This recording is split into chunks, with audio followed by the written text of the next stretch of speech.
Hello friends, welcome to Sophie my style. இன்றைக்கி நம்ம பார்க்க போகிற வீடியோ என்னென்னா, நம்ம உடம்புக்கு ரொம்ப ஆரோக்கியத்தை தரக்கூடிய பொன்னாங்கண்ணி கீரையை தான் இன்றைக்கி நான் எப்படி சமைக்கலான்றதை நான் உங்களுக்கு சொல்லித்தரேன். ஒரு 2 நிமிஷத்தில் இதை சமைச்சிடலாம் ஈஸியாக. இது நம்ம உடம்புக்கு ரொம்ப ஆரோக்கியத்தை தரக்கூடியது ஒன்று. இந்த கீரையை நம்ம அடிக்கடி சாப்பிட்டோம்னா முகமும் பளபளப்பு கூடும்.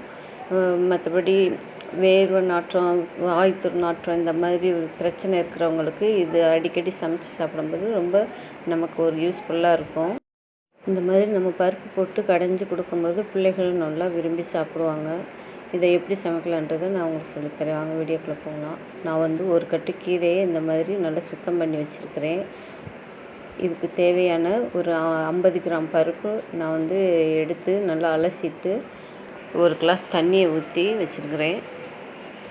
இது கூட நம்ம ஒரு 1/4 ஸ்பூன் மஞ்சத்தூள் போட்டு 3 பச்சை மிளகாவை கீறி போட்டிருக்கிறேன், ஒரு தக்காளி பழம். அப்புறம் நம்ம ஏற்கனவே க்ளீன் பண்ணி வச்சுருக்கிற இந்த கீரையையும் இதோடு போட்டு தேவையான அளவு உப்பை போட்டு நம்ம இதை மூடி வச்சு ஒரு விசில் அளவு வந்தால் போதும். ஏன்னா பாசிப்பருப்பு டக்குன்னு வெந்துடும், அதனால் ஒரு விசில் வந்தால் போதும்.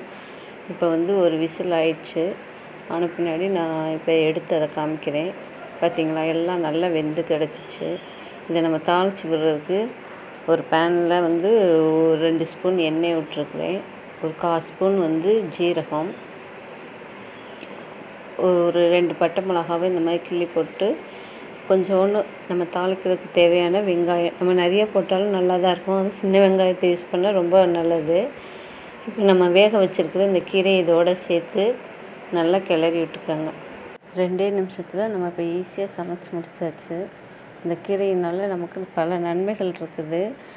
பொதுவாகவே இந்த கீரையோடு நம்ம மிளகு உப்பு வச்சு சாப்பிட்டோம்னா வெயிட்டாக இருக்கிறவங்க வெயிட்லெஸ் ஆவாங்க. வெயிட் போடணும்னு நினைக்கிறவங்க இதோட துவரம்பருப்பும் நெய்யும் ஊற்றி கடைஞ்சி சாப்பிடும்போது வெயிட்டு கூடும். மற்றபடி நமக்கு உடம்புல எந்த கிருமிகள் இருந்தாலும் இந்த கீரையை நம்ம அடிக்கடி சாப்பிட்டோம்னா இந்த நச்சுத்தன்மையெல்லாம் நம்ம உடம்புலேருந்து நீங்கும். இப்போ பார்த்திங்களா, ஒரு 2 நிமிஷம் நான் இதை லைட்டாக மூடி வச்சு இப்போ திறந்து பார்த்துருக்கேன். கீரை இப்போ சமையல் நமக்கு ரெடி ஆயிடுச்சு. நீங்களும் இதை வீட்டில் ட்ரை பண்ணி பாருங்கள். ரொம்ப டேஸ்ட்டாக இருக்கும். நம்ம பாசிப்பருப்பு போட்டு வைக்கும்போது பிள்ளைகள் ரொம்ப விரும்பி சாப்பிடுவாங்க. நம்ம இந்த பாசிப்பருப்பு போட்டு நம்ம அடிக்கடி யூஸ் பண்ணோம்னா நம்ம உடம்பு கொஞ்சம் பளபளப்பு கொடுக்கும்.